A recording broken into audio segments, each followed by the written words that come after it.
Bonjour mes frères et sœurs, et très heureux de vous retrouver pour ce partage depuis les prairies enneigées du Canada.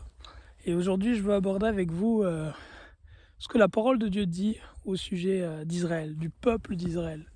Quelle est la pensée de Dieu par rapport à Israël et quelle doit être notre position à nous qui sommes disciples de Jésus-Christ, Yeshua, Mashiach, par rapport à Israël. La raison de ce partage, c'est que dans ce qui se passe présentement, la guerre qu'il y a présentement en Israël contre le Hamas, les médias rapportent beaucoup de choses, les sites complotistes rapportent beaucoup de choses, plusieurs prédicateurs rapportent beaucoup de choses. Et je constate que parmi les enfants de Dieu, les disciples de Jésus-Christ, plusieurs, par manque de connaissances, choisissent une posture de pensée vis-à-vis d'Israël qui ne plaît pas à Dieu. Et une posture de pensée qui les met dans une position dangereuse vis-à-vis de notre Seigneur. La Bible dit que mon peuple périt faute de connaissance, fait que je veux donc partager avec vous aujourd'hui, mes frères et sœurs, la connaissance de la parole de Dieu au sujet de la position que nous devons avoir en tant que disciples de Jésus-Christ par rapport à Israël. Père, je te demande de nous guider dans ce partage afin que ce soit ta volonté et ta parole qui soient partagées aux frères et sœurs au nom de Jésus. Amen. Dans tout ce que nous pensons, notre foi doit être basée sur la parole de Dieu. Jésus-Christ a dit, celui qui entend mes paroles et qui les met en pratique sera semblable à un homme sage qui a bâti sa maison sur le roc. À l'inverse, celui qui entend ces paroles et ne les met pas en pratique sera semblable à un fou qui a bâti sur le sable. Donc, le propos de ce partage, c'est de présenter ce que dit la parole par rapport à Israël, pour que ce que nous pratiquions vis-à-vis d'Israël, nos pensées, nos paroles, nos actions, soient fondées sur le roc solide qui est la parole de Dieu. Juste avant de commencer, je veux juste rappeler une chose qui est très importante, c'est qu'avant quoi que ce soit, le plus important pour toi, mon frère, ma soeur, c'est d'être né de nouveau. Jésus a dit, si un homme n'est pas né d'eau et d'esprit, il ne peut pas entrer dans le royaume de Dieu ou voir le royaume de Dieu. Jésus-Christ est mort à la croix pour nos péchés à 2000 ans. Il a été enseveli, ressuscité au 3e jour. Et pour recevoir le salut, la parole de Dieu, la Bible nous dit dans Acte 2:38 qu'on doit se repentir de nos péchés, être baptisé au nom de Jésus pour le pardon de nos péchés et recevoir le don du Saint-Esprit. Et lorsque ça arrivera, mon frère, que tu recevras l'Esprit Saint, comme les disciples, les apôtres au jour de la Pentecôte, tu te mettras à parler en d'autres langues et prophétiser. Alléluia. Alors, par rapport à ce partage sur Israël, je veux commencer dans cette première vidéo-là par regarder ce que dit l'apôtre Paul dans le Nouveau Testament, parce que Paul aborde clairement le sujet d'Israël, du peuple d'Israël, et de la position que nous devons avoir en tant qu'Église, en tant que disciples de Jésus-Christ par rapport à Israël. Je tiens à rappeler d'ailleurs que, à la base, Israël, c'est le prénom d'un homme, c'est le nom qui a été donné par Dieu lui-même à Jacob, le fils d'Isaac et le petit-fils d'Abraham. Donc Dieu a renommé Jacob, après qu'il ait combattu avec lui, Israël. Israël, c'est le nom que Dieu a donné à Jacob. Et par expansion, c'est ainsi que Dieu appelle aussi la descendance de Jacob. Donc les fils qui sont sortis de lui et les petits-fils et arrière-petits-fils, c'est la nation qui est sortie de lui. Par extension, la Bible l'appelle nation d'Israël ou encore peuple juif. Et par extension encore, on appelle la terre qu'ils habitent aujourd'hui la terre d'Israël, puisque c'est la terre, on le verra plus tard, qui a été donnée par Dieu à Jacob et sa descendance. Alors, on va aller ensemble dans le livre de Romains, si vous voulez bien, Romains au chapitre 9. Voilà ce que dit l'apôtre Paul. Donc, Paul écrit ici à l'assemblée de Jésus-Christ à Rome, qui est essentiellement une assemblée de païens, goïm, donc c'est-à-dire des non-juifs, mais qui ont placé leur foi en Yeshua, le Messie. Et voilà ce que dit Paul. On va lire dans Romains 9, Romains 10 et Romains 11 des passages choisis. Il dit « Je dis la vérité, en Christ je ne mens point, ma conscience m'en rend témoignage par le Saint-Esprit. J'éprouve une grande tristesse et j'ai dans le cœur un chagrin continuel.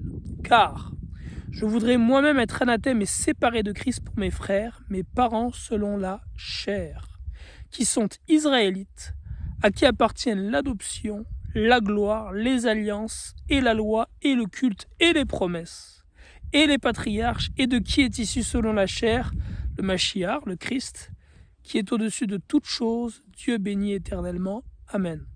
Ce n'est point à dire que la parole de Dieu soit restée sans effet, car tous ceux qui descendent d'Israël ne sont pas Israël.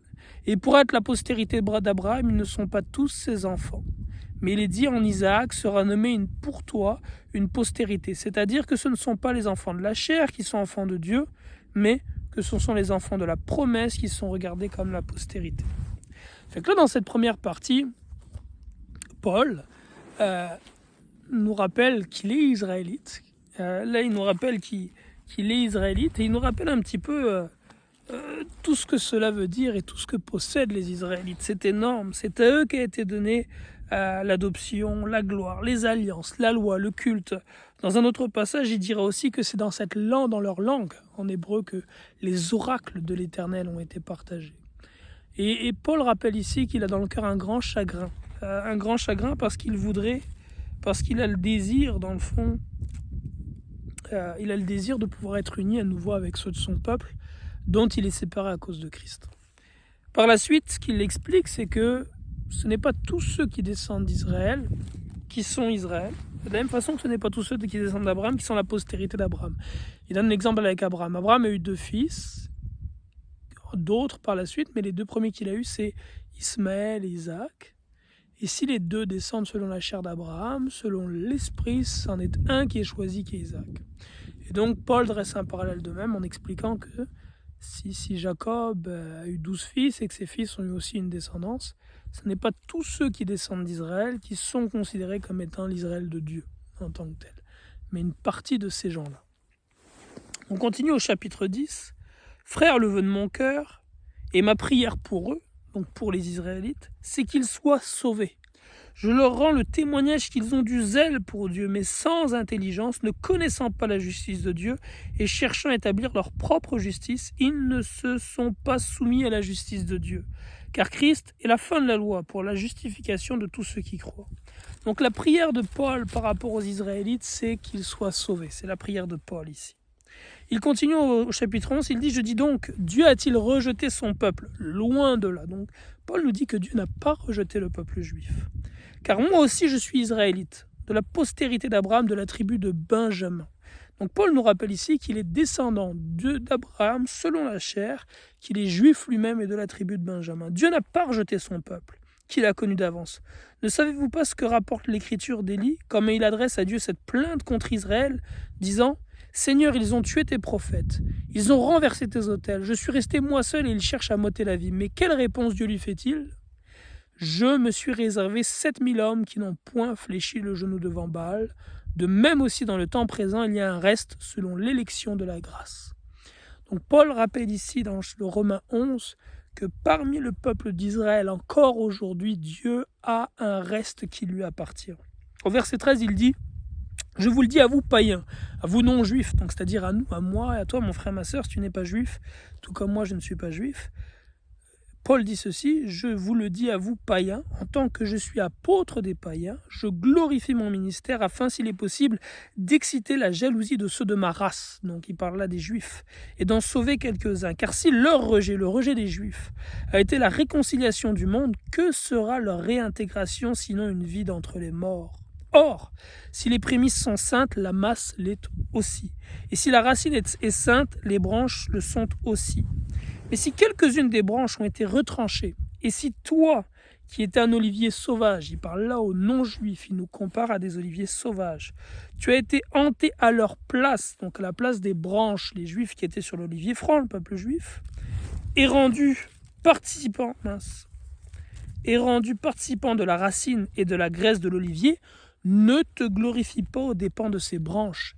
Si tu te glorifies, sache que ce n'est pas toi qui portes la racine, mais que c'est la racine qui te porte. Tu diras donc, les branches ont été retranchées, afin que moi je fusse hanté. Cela est vrai. Elles ont été retranchées pour cause d'incrédulité. Et toi tu subsistes par la foi, ne t'abandonne pas à l'orgueil, mais crains. Car si Dieu n'a pas épargné les branches naturelles, il ne t'épargnera pas non plus. Considère donc la bonté et la sévérité de Dieu, sévérité envers ceux qui sont tombés et bonté de Dieu envers toi. Si tu demeures ferme dans cette bonté, autrement tu seras aussi retranché. Eux de même, s'ils ne persistent pas dans l'incrédulité, ils seront hantés, car Dieu est puissant pour les hanter de nouveau. Si toi tu as été coupé de l'olivier naturellement sauvage et hanté contrairement à ta nature sur l'olivier franc, à plus forte raison, eux seront-ils hantés selon leur nature sur leur propre olivier. Car je ne veux pas, frères, que vous ignoriez ce mystère, afin que vous ne vous regardiez point comme sages. C'est qu'une partie d'Israël est tombée dans l'endurcissement jusqu'à ce que la totalité des païens, des non-juifs donc, soit entrée. Et ainsi, tout Israël sera sauvé, selon qu'il est écrit, le libérateur viendra de son, et il détournera de Jacob les impiétés. Et ce sera mon alliance avec eux lorsque j'ôterai leurs péchés. En ce qui concerne l'Évangile, ils sont ennemis à cause de vous, mais en ce qui concerne l'élection, ils sont aimés à cause de leur Père.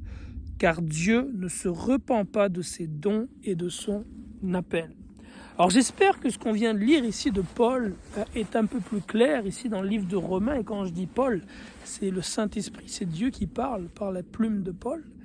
Est un peu plus clair, à savoir que Dieu n'a pas rejeté le peuple d'Israël. Il ne l'a pas rejeté. Israël s'est endurci, Israël s'est éloigné de Dieu, quoiqu'une partie d'Israël demeure ferme, et une partie d'Israël sera encore le Seigneur, mais viendra un temps, où nous dit Paul, où tout Israël sera sauvé.